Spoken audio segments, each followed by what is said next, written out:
चलो मेरा बेटा, जो आज का हमारा टॉपिक है उसके ऊपर बात करते हैं। लॉजिक गेट्स की डिस्कशन करनी है आज हमने। जैसे पहले हम पोटेंशियल डिवाइडर भी देख सकते हैं, थर्मिस्टर की बात भी हो चुकी थी। अब लॉजिक गेट्स किन्हें कहा जाता है? सबसे पहले तो मेरा बेटा हमें ये चीज देखनी है, इनकी प्रैक्टिकल एप्लीकेशन क्या है, उसके बारे में बात करते हैं। लॉजिक गेट्स, और इसी में हम डिस्कस करेंगे डेंजर्स ऑफ इलेक्ट्रिसिटी। चलिए सबसे पहले तो मेरा बेटा डिजिटल इलेक्ट्रॉनिक्स में बात करते हैं, क्योंकि हमें लॉजिक गेट्स की बात करनी है। तो लॉजिक गेट्स का जो यूज है वो डिजिटल इलेक्ट्रॉनिक्स में होता है।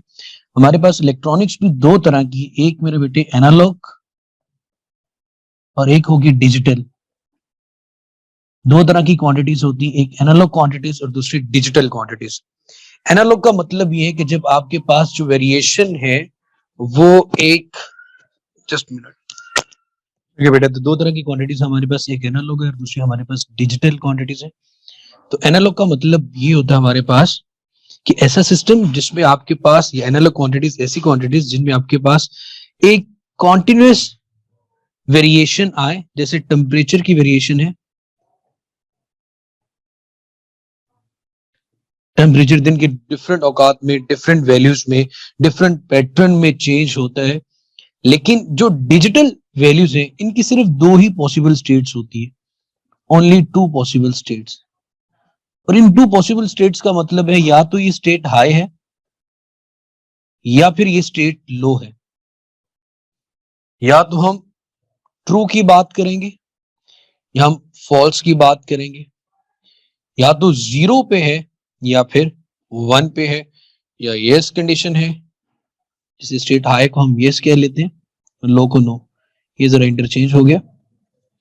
सो एनालॉग और डिजिटल क्वांटिटीज, टेम्परेचर की वेरिएशन हमारे पास एनालॉग में आ जाती है। डिजिटल में हम बात करते हैं या तो स्विच ओपन हो या स्विच क्लोज हो। तो सबसे पहले इसकी डेफिनेशन में आते हैं और फिर लॉजिक गेट्स की तरफ चलते हैं। Digital electronics, a digital system includes an input sensor and a processor circuit which controls a voltage and output device। हमारे पास कंप्यूटर के अंदर जितनी भी प्रोसेसिंग होती है, जितनी भी इंफॉर्मेशन है, इसके लिए हम हमेशा डिजिटल इलेक्ट्रॉनिक्स की बात करते हैं, डिजिटल सर्किट्स की बात करते हैं, लॉजिक गेट्स की बात करते हैं। अब हमारे पास जो प्रोसेसर है उसके अंदर actually a number of logic gates connect होते हैं। अब वहां पे जो इंफॉर्मेशन है, जीरो का मतलब एक्चुअली होता है जीरो और वन का मतलब होता है मिनिमम 5 वोल्टेज। तो हमेशा एनालॉग सिग्नल को वो कभी भी रिस्पॉन्ड नहीं करेंगे, वो रिस्पॉन्ड करेंगे तो डिजिटल को। डिजिटल का मतलब ओनली टू पॉसिबल स्टेट्स, या तो हाई या फिर लो। तो ये कुछ डिफरेंस आ जाता है हमारे पास डिजिटल इलेक्ट्रॉनिक्स और एनालॉग का। हमें बात करनी है लॉजिक गेट्स की। ये स्पेशली डिजाइन सर्किट्स होते हैं जिसे हम डिफरेंट अरिथमेटिक ऑपरेशंस परफॉर्म करते हैं। अब यहां पे जो लैंग्वेज यूज की जाती है, जैसे अभी हमने बात की डिजिटल में, वो सिर्फ और सिर्फ बाइनरी लैंग्वेज होगी। या तो जीरो है या फिर वन है। बाइनरी का मतलब जीरो और वन। लॉजिक गेट्स में डिजिटल इनपुट भी इन्हें कहा जाता है, जीरो और वन को, और डिजिटल आउटपुट ही हमें ये देंगे। इन्हें हम इनपुट्स कहते हैं और आउटपुट भी आपको जीरो और वन की सूरत में ही मिलेगी। अब हमारे पास तीन फंडामेंटल लॉजिक गेट्स हैं, तीन फंडामेंटल लॉजिक गेट्स हैं, और गेट, एंड गेट और NOT gate. OR gate, AND gate और नॉट गेट। जैसे यहां पे ये लाइन भी लिखी हुई है, logic gates transform a digital input voltage into an output which depends upon the type of a logic gate. अब हमें क्या आउटपुट मिलती है, इसका टोटल ताल्लुक होगा कि हमारे पास जो लॉजिक गेट्स है वो कौन सा गेट है। और हम यहाँ पे सबसे पहले, जैसे अभी बात की, तीन फंडामेंटल लॉजिक गेट्स हैं, and gate, not gate OR gate. NAND और नॉर, ये इन तीनों फंडामेंटल लॉजिक गेट से बनाए जाते हैं। सबसे पहले तो हम बात करते हैं और गेट की, उसके बाद हम बात करेंगे एंड गेट की, और उसके बाद हम बात करेंगे नॉट गेट की।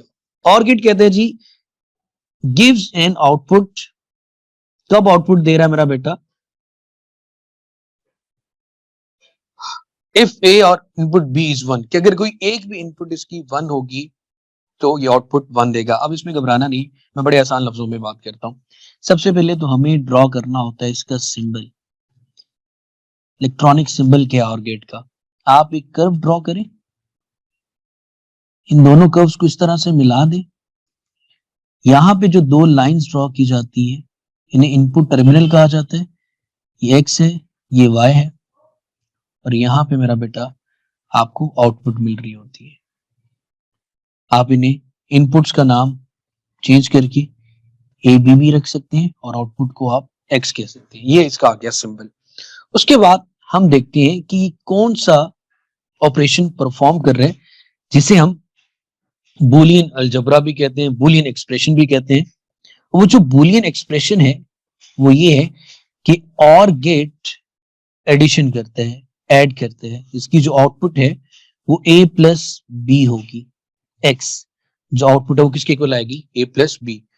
आपने ये याद रखना है, और का मतलब यहाँ पे क्या होगी, एडिशन। अरिथमेटिक ऑपरेशन का मतलब ये है कि हम एडिशन करेंगे, सब्ट्रैक्शन करेंगे, या एडिशन करेंगे, मल्टीप्लिकेशन करेंगे।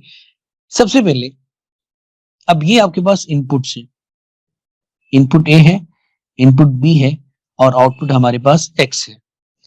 नेक्स्ट काम होता है ट्रुथ टेबल ड्रॉप बनाना।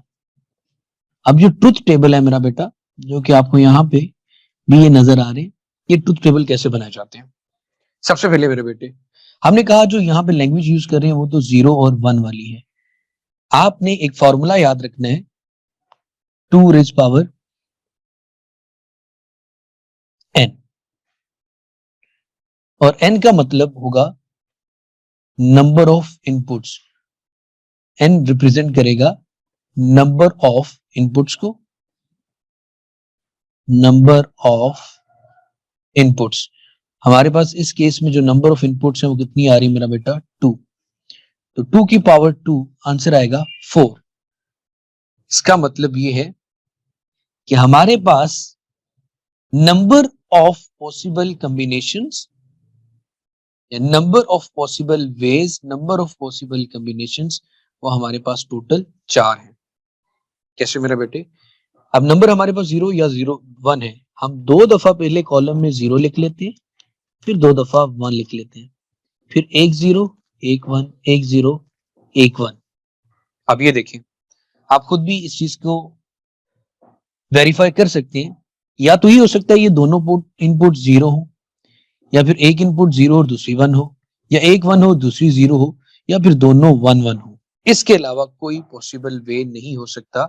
हमने एक ऐसा गेट लिया जिसकी 2 इनपुट्स हैं। नंबर ऑफ इनपुट्स वेरी कर सकते हैं, लेकिन हमारे सिलेबस में अकॉर्डिंग टू आईजीसीएसई हमें कितनी बात करनी है, 2 इनपुट्स की। और जब दोनों 0 होंगी, एक्सप्रेशन कहता है a प्लस बी, 0 प्लस 0 क्या होगा बेटा, 1, 0 और 1 0 होगा। 0 प्लस 1 क्या होगा, 1, 1 प्लस 0 भी क्या होगा, 1। और मेरे बेटे यहाँ पे बाइनरी में 1 प्लस 1 भी क्या होता है, 1। तो जरा गौर कीजिएगा मेरे बेटे, हमने डेफिनेशन में ये बात पढ़ी थी और ये साबित भी होगी कि जी और गेट आउटपुट देगा 1 इफ ए और इनपुट बी इज 1, कि अगर ए और बी में कोई एक इनपुट भी 1 हो या दोनों 1 हो तो आउटपुट हमारे पास क्या आएगी, 1 आएगी। अब उसके बाद मेरे बेटे हम बात करते हैं नेक्स्ट गेट जो कि हमारे पास है एंड गेट।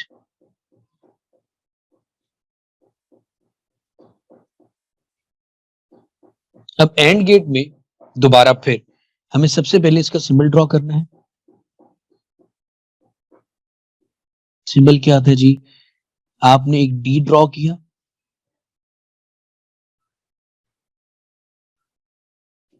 ए और बी ये दो इनपुट होगी और ये उसकी आ जाएगी मेरा बेटा आउटपुट।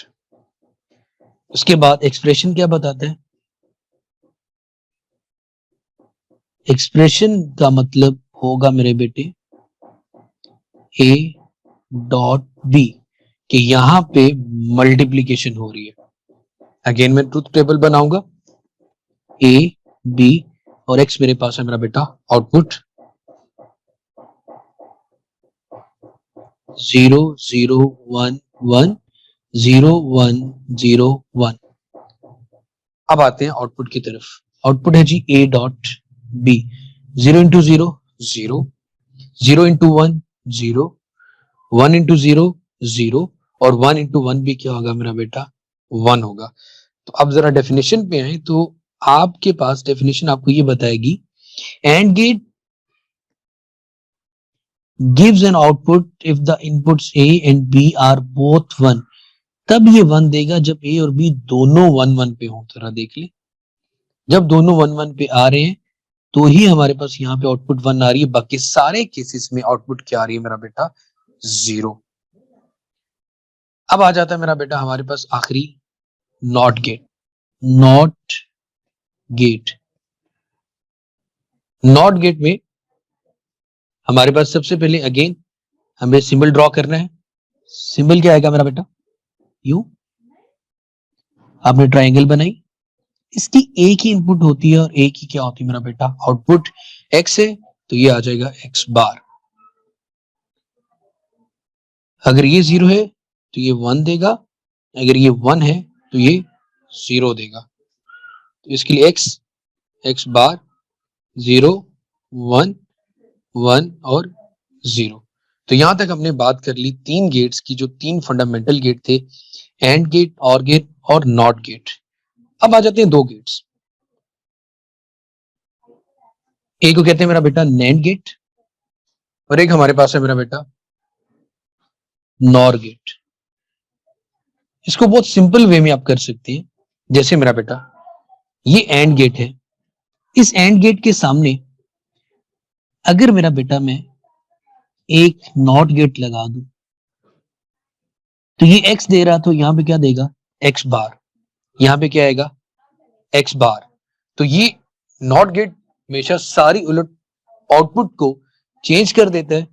यहां पे क्या आएगा 1, यहां पे भी क्या आएगा 1, यहां पे भी क्या आएगा 1, और यहां पे क्या आ जाएगा 0। तो ये बन गया आपका नैंड गेट। इसी तरह अगर आप नॉर गेट बनाना चाहते हैं तो और गेट की आउटपुट के साथ एक नॉट गेट लगा दें। जैसे ये और गेट है, इसके साथ इसको थोड़ा सा एक्सटेंड करके यहां पे एक अगर नॉट गेट लगा दूं, ये एक्स था तो अब यहां पे ये होगा एक्स बार। यहां पे एक्स बार बनाए दो, 0 का उलट क्या होगा 1, बाकी सारे क्या हो जाएंगे 0 0। तो ये था पांचों गेट्स को बहुत ही सिंपल वे में एक्सप्लेन करना। और यहां पे भी देख ले मेरा बेटा, ये टेबल आपके सामने गिवन है नॉट गेट का, ये एंड गेट का है। सिर्फ एक केस में आउटपुट 1 आ रही जब दोनों 1 है, और गेट में सिर्फ एक केस में 0 आएगा जब दोनों 0 होंगे, बाकी सब में 1 1 आ रहा है। फिर हमने एंड गेट के साथ नॉट गेट लगा कर उसकी सारी आउटपुट को लास्ट वाली को उलट कर दिया तो वो नैंड गेट बन गया। आर के साथ लगाकर उसको नॉर गेट बना दिया। ये था मेरा बेटा आपके पास लॉजिक गेट्स। अगेन एक्सप्लेन करता हूँ, डिजिटल इलेक्ट्रॉनिक्स में जब हम लॉजिक गेट्स की बात करते हैं, माइक्रो प्रोसेसर्स की बात करते हैं, कंट्रोलर्स की बात करते हैं, तो उन पे जो आउटपुट डिवाइसेस हैं या उनके अंदर जो लैंग्वेज यूज की जाती है वो बाइनरी है। बाइनरी लैंग्वेज लॉजिक गेट्स के लिए यूज होती है। इसमें या तो 0 है या फिर मेरा बेटा आपके पास 1 आता है, या तो स्टेट हाई है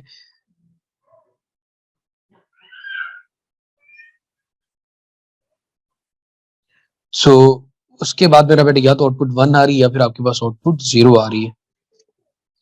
जी मेरे बेटे यहाँ तक क्लियर है? ओके, नॉट गेट, ये वाली साइड या जो टेबल हमने ड्रॉ किया था। अच्छा अच्छा अच्छा, वैसे वो मैंने शेयर भी किया हुआ है, मैं दिखा भी देता हूँ। NOT gate gives an output that is opposite to the input. हमेशा नॉट गेट की आउटपुट इनपुट के ऑपोजिट होगी। एंड गेट सिर्फ और सिर्फ तब आउटपुट देगा जब दोनों इनपुट्स 1 होंगी। और गेट सिर्फ और सिर्फ तब आउटपुट देगा या इनपुट 0 देगा जब दोनों 0, अदरवाइज 1 देगा। इसी तरह नैंड गेट एग्जैक्ट ऑपोजिट होगा एंड गेट के, और नॉर गेट एग्जैक्ट ऑपोजिट होगा। और ये था हमारे पास लॉजिक गेट्स का। अब उसके बाद हम बात करते हैं कि इलेक्ट्रिकल हैजर्ड्स, क्या क्या नुकसानात हो सकते हैं, हम इंसुलेशन वायर का इस्तेमाल क्यों करते हैं। डेफिनेटली जब भी हमें किसी कंडक्टर की बात करें, कंडक्टर में मेटल्स की बात करें, तो दो मेटल्स दो हाई वोल्टेज वायर भी अगर एक दूसरे के साथ कांटेक्ट में आएंगी तो वहां पे इलेक्ट्रिक शॉक या एक स्पार्क प्रोड्यूस होगा। तो हम दोनों को फिजिकली कांटेक्ट से बचाने के लिए वायर के ऊपर इंसुलेशन करते हैं, इंसुलेटिंग मटेरियल चढ़ा देते हैं। तो इस तरह इलेक्ट्रिकल हैजर्ड से बचा जा सकता है, नुकसानात से बचा जा सकता है। सो डैमेज्ड इंसुलेशन जो सबसे बड़ा कॉज होती है समटाइम घरों के अंदर, मोस्टली आपने देखा होगा, मोस्टली ये होता है आयरन की कोई वायर जल जाए तो अगर वहां पे हल्का सा अगर हाथ लग जाए तो अच्छा खासा इलेक्ट्रिक शॉक लगता है। तो डैमेज इंसुलेशन सबसे बड़ा कॉज है। तो इससे बचने के लिए या तो हम उस पर टेपिंग करते हैं या नई वायर का इस्तेमाल करते हैं। इसी तरह इलेक्ट्रिक वायर्स अगर इंसुलेटेड ना होंगे तो इलेक्ट्रिकेशन का मतलब ये मेरा बेटा यही आता है, जो भी हमने उसलिए ओवर हीटिंग केबल्स की रीजन क्या होगी मेरे बेटे? ओवर हीटिंग का मतलब जब एक वायर में इलेक्ट्रिक करंट की वैल्यू ज्यादा इंक्रीज कर जाएगी, वोल्टेज ज्यादा होंगे, वायर हीटअप हो जाएगी। और समटाइम हमने देखा है कि बहुत हल्की केबल का इस्तेमाल करें तो आपकी जो एक्सटेंशन है वो जल जाती है, और अगर वो जल जाएगी और घर के अंदर कारपेट या इस तरह की चीजों के साथ आग लगने के जो चांसेस वो बढ़ जाते हैं। इलेक्ट्रिकेशन का मतलब मेरा बेटा वही चीज होता है, इलेक्ट्रिक शॉक को कहा जाता है, जिसकी वजह से इलेक्ट्रिक वायर्स अगर इंसुलेटिंग नहीं होंगे तो लगेगा। डैम्प कंडीशंस क्या होती है? जब आपकी बॉडी या कोई भी चीज जिसमें रेजिस्टेंस कम हो उसके वेट होने की वजह से, जैसे हमारी बॉडी है, अगर ये ड्राई कंडीशन में है तो इसकी रेजिस्टेंस अबाउट 1 लाख ओम है कि वो करंट को नहीं गुजरने देगी। लेकिन अगर डैम्प होगी, गीली होगी, तो उसकी रेजिस्टेंस कम होती है और सिर्फ 1000 ओम रह जाती है। तो इसका मतलब under damp conditions electrical conductivity के जो चांसेस हैं, इलेक्ट्रिकल कंडक्टिविटी के जो चांसेस है वो बढ़ जाते हैं। इस तरह मरने के चांसेस भी बढ़ सकते हैं। So electrical resistance of human body drastically decreases in damp condition. जब आपकी बॉडी गीली होती है, और ये बात कही जाती है कि कम से कम आज क्योंकि हमारी जो रेजिस्टेंस है वो डिक्रीज कर जाती है। और रेजिस्टेंस कितना डिक्रीज कर जाती है मेरा बेटा? 1 लाख से सिर्फ और सिर्फ 1000 ओम रह जाती है। हम इतना सिर्फ अपोज कर सकते हैं इलेक्ट्रिक करंट को। लेकिन अगर वेट कंडीशन में नहीं है, अंडर डैम्प कंडीशंस नहीं है, ड्राई स्किन है, तो ड्राई स्किन के पास 1 लाख ओम की रेजिस्टेंस होती है। तो दोनों का डिफरेंस आ जाता है। Wet conditions coupled with unsafe handling of electrical appliances may lead to extremely large current passing through our body. तो अगर आप ऐसे करें कि समटाइम ये होता है लोग मोटर चलाते वक्त या शावर लेते हुए वो मोटर के बटन को जब हाथ लगाते हैं तो सम टाइम कंडक्टिविटी, क्योंकि water is a good conductor of electricity और आपके पाँव जमीन पे होते हैं जो कि, और इवन के वेट कंडीशन है तो water is also good conductor of electricity, जो पूरा पाथ आप प्रोवाइड कर देते हैं इलेक्ट्रिक करंट को पास होने का, जिसकी वजह से जो चांसेस हैं इलेक्ट्रिसिटी के आपकी बॉडी के पास होने से या खतरे की वो बढ़ जाते हैं। सेफ्टी सर्किट कंपोनेंट्स, इसमें सबसे ज्यादा फ्यूज का इस्तेमाल किया जाता है और सर्किट ब्रेकर्स का इस्तेमाल करते हैं। अब फ्यूज एक पीस ऑफ वायर होता है जिसको डिजाइन किया जाता है एक मैक्सिमम वैल्यू इलेक्ट्रिक करंट की सेट करके। लाइक अगर उसमें से 5 एम्पेयर करंट पास हो तो वो फ्यूज क्या हो जाएगा? जल जाएगा। हम ये करते हैं कि ऐसी वायर का इस्तेमाल करते हैं अपने सर्किट्स में, अपनी अप्लायंसेस में, कि अगर आपकी अप्लायंसेस 3 एम्पेयर तक चलती है या 4 एम्पेयर तक चलती है, 10 एम्पेयर तक चलती है, तो आप एक स्पेसिफिक वैल्यू का फ्यूज भी उससे पहले यूज कर लेते हो। होगा यूं कि अगर ये 3 एम्पेयर पे चलती है और आप इससे पहले 2 एम्पेयर का या 3 एम्पेयर से थोड़ा सा पहले फ्यूज इस्तेमाल कर लेते हैं, तो जैसे करंट 2 एम्पेयर से एक्सीड करेगा या जो आपकी डिवाइस के लिए खतरे वाली बात हो सकती है उस वैल्यू से अगर करंट एक्सीड करेगा तो पहले फ्यूज जल जाएगा। जब फ्यूज जल जाएगा उसका कनेक्शन आपकी डिवाइस के साथ है तो कनेक्शन ब्रेक हो जाएगा। जब कनेक्शन ब्रेक होगा तो आपकी होम अप्लायंसेस तक वो करंट नहीं पहुंचेगा। सिर्फ जो आपने 10 या 15 या 20 रुपए का फ्यूज इस्तेमाल किया वो खराब होगा। आपकी होम अप्लायंसेस जो आपकी एक्सपेंसिव होम एक्सपेंसेस होंगी उन पे जो नुकसान है वो कम से कम होगा। इसी तरह सर्किट ब्रेकर्स भी रिले स्विच भी इस्तेमाल किए जाते हैं सर्किट ब्रेकर में। एक्चुअली ये भी सर्किट ब्रेकर का काम ही कर रहे हैं। तो उसमें भी यही होता है कि हम स्मॉल से करंट से एक हैवियर करंट को जो है वो कंट्रोल कर रहे होते हैं एक वायरली। उसके करीब एक दूसरा स्विच है जो एक उसमें एक हैवी करंट फ्लो कर रहा है एक दूसरा स्विच है जिसमें हैवी फ्लो कर रही है, यहाँ पे कोई बैटरी का सोर्स या कोई भी सोर्स ऑफ एनर्जी लगा हुआ है। यहाँ से जब हल्का सा करंट फ्लो करेगा, इसकी सराउंडिंग में मैग्नेटिक फील्ड प्रोड्यूस होगा। वो magnetic field near by coil में या दूसरे नियर बाय कॉइल को अपनी तरफ अट्रैक्ट करेगा। अट्रैक्शन की वजह से हम दरमियान में स्विचेस का इस्तेमाल कर लेते हैं। तो स्विचेस या तो एक दूसरे के साथ कनेक्ट हो जाते हैं। जब स्विचेस इसको आप दूसरे स्विच को अपनी तरफ कनेक्ट करेगा, अपनी तरफ खींचेगा, तो यहाँ पे जो स्विच है, अगर वो पहले कनेक्शन में था, जैसे कि मैं यहाँ पे छोटा सा ये बना लेता हूँ, लाइक यूं चीज है, अगर ये इस तरह से कनेक्ट है और कोई इसको अपनी तरफ अट्रैक्ट कर रहे, तो अट्रैक्शन की वजह से यहाँ से स्विच ओपन हो जाएगा। तो फिर हम कहेंगे यहाँ पे हमने थोड़ा सा करंट का चेंज लाए, इस थोड़े से करंट की चेंज की वजह से एक बड़ा सर्किट ऑफ हो गया। तो इस तरह हम कहते हैं कि हम कंट्रोलिंग कर सकते हैं, स्विचिंग कर सकते हैं सर्किट ब्रेकर की वजह से। और समटाइम जो सर्किट ब्रेकर हम घरों में यूज करते हैं वही होता है कि हम अपनी वायर्स को, अपने घर की जो वायरिंग है उसको बचाने के लिए हमने एक स्पेसिफिक वैल्यू, जैसे आपने देखा होगा जब वोल्टेज बहुत ज्यादा बढ़ जाते हैं तो ऑटोमेटिकली घर की जो लाइट है वो बंद हो जाती है, हमें दोबारा से फिर जाके स्विच को ऑन करना पड़ जाता है। तो उसका काम वहां पे हमने क्या यूज किए होते हैं, सर्किट ब्रेकर, जो सर्किट को ब्रेक कर देते हैं ताकि जो maximum value of the voltage है वो होम अप्लायंसेस तक ना जा सके। ये प्रिवेंट करते हैं excessive current passing through the circuit, और ऑटोमेटिकली इंटरप्ट किया जाता है व्हेन अल्टरनेटिंग करंट हाई हो जाए। A current in the coil will magnetize the iron core which tracks the iron breaker। तो हमने क्या किया होता है, यहाँ पे इस आयरन कोर को मैग्नेटाइज करते हैं, थोड़ा सा करंट पास करवा कर वो दूसरे आयरन सर्किट को, आयरन ब्रेकर को अपनी तरफ अट्रैक्ट करता है, जिसकी वजह से स्विचेस ओपन हो। उसके बाद मेरा बेटा अर्थिंग मेटल केसेस का मतलब क्या है कि इलेक्ट्रिक शॉक हो सकता है कि अगर आप डायरेक्टली कांटेक्ट में आ जाते हैं किसी कंडक्टर मटेरियल के साथ, और कंडक्टर में जब करंट पास होगा तो डेफिनेटली अगर आप उसके साथ हाथ लगाएंगे तो वो इलेक्ट्रिक शॉक होगा। तो an electric shock can occur if a live wire का मतलब जिसमें से 220 वोल्टेज गुजर रहे हैं उसे लाइव वायर का नाम दिया जाता है, और न्यूट्रल उसको कहा जाता है जिसमें वोल्टेज की वैल्यू 0 हो। Inside electric came loose and touch the metal casing, तो जिसकी वजह से वो कंडक्टर है, करंट पास होगा। तो ऐसा करने के लिए हम क्या करते हैं, उस वायर का कनेक्शन टर्मिनल का अर्थ के साथ कर देते हैं ताकि जो इलेक्ट्रिसिटी है वो ह्यूमन बॉडी में से पास होने की बजाय किस में से गुजरे, earth instead of the human body. तो इससे जो जर्क है इलेक्ट्रिसिटी का उससे बचा जा सकता है। ये देख लें, अगर डायरेक्टली ह्यूमन बॉडी का कांटेक्ट होगा, अर्थ वायर नहीं होगी, तो वो गुजरेगी इंसान की बॉडी के थ्रू। जब इंसान की बॉडी के थ्रू गुजरेगी तो इलेक्ट्रिक शॉक होगा, वो मर सकता है।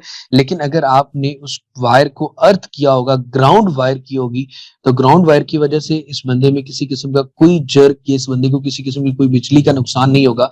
लेकिन अगर वो वायर कनेक्ट होगी डायरेक्टली थ्रू द ग्राउंड तो बच गया, नहीं होगा तो डेफिनेटली जैसे आप हाथ लगाएंगे तो आपके पाँव जमीन पे है, आप वायर पहले जमीन पे नहीं है, आपके पाँव जमीन पे है, तो अब उसको पाथ आपका बॉडी मिलेगी, लाकि ये लाइव वायर या ग्राउंड वायर। इसका कॉन्सेप्ट सिर्फ इतना से कि 220 वोल्टेज की वायर को डिस्चार्ज होने के लिए ग्राउंड में जाना है। अगर ग्राउंड टर्मिनल प्रोवाइड नहीं है और आप उसको हाथ लगा लेते हैं तो आप ग्राउंड टर्मिनल प्रोवाइड कर रहे हैं। ठीक है, अगेन थोड़ा सा इसको एक्सप्लेन करता हूं। बिजली के नुकसानात से बचने के लिए सबसे पहले हम हमेशा प्रोफर करते हैं ड्राई स्किन को।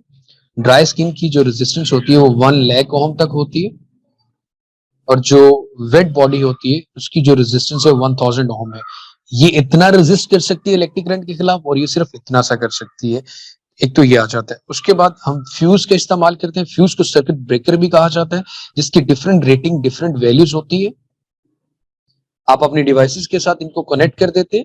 आपकी डिवाइस 5 एम्पेयर पे चलती है, आप इसको कनेक्ट कर लेते हैं कि अगर ये भी अगर आप 5 एम्पेयर का यूज करें, जैसे ही 5 एम्पेयर से करंट वैल्यू एक्सीड करेगी, बढ़ जाएगी, तो ये फ्यूज जल जाएगा, सर्किट ब्रेक हो जाएगा, कनेक्शन डिस्कनेक्ट हो जाएगा, आपकी डिवाइस जलने से बच जाएगी। आपने जो फ्यूज इस्तेमाल किया होगा सिर्फ वो जलेगा, तो इससे नुकसान आपके फ्यूज का हुआ, जिसकी प्राइस सिर्फ और सिर्फ 20 या 30 रुपीज होगी।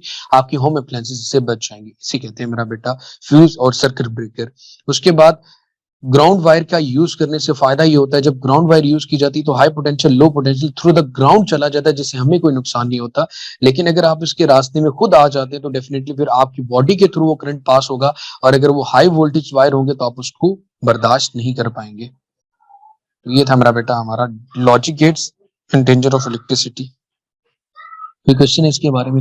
ओके अच्छा यार, ये मैं सोच रहा था कल एक तो इससे रेलिवेंट कोई और टॉपिक होता है गेट से रेलिवेंट, तो वो बात करते हैं। ट्रांजिस्टर भी हो गया था, डायोड भी हो गया था, तो इसको दोबारा से एक्सप्लेन भी करेंगे। और कल हम 2015 का एक वेरिएंट जरूर करेंगे पास्ट पेपर का, चाहे वो 4-1 हो या 4-2 और 4-3। हमने क्योंकि सारे करने हैं तो मे भी कल फिर 4-1 करें। ठीक है, कोई क्वेश्चन पूछना पूछ ले। क्लियर है मेरा बेटा यहाँ तक? चले इंशाल्लाह कल मुलाकात होती है फिर। कल थोड़ा अर्ली क्लास रखेंगे, आज ज्यादा लेट हो गया है। ठीक है, कल 15 का एक पास पेपर करेंगे और ये वाले टॉपिक्स को भी दोबारा से देख लेंगे कि इसमें कोई मिसिंग तो नहीं है।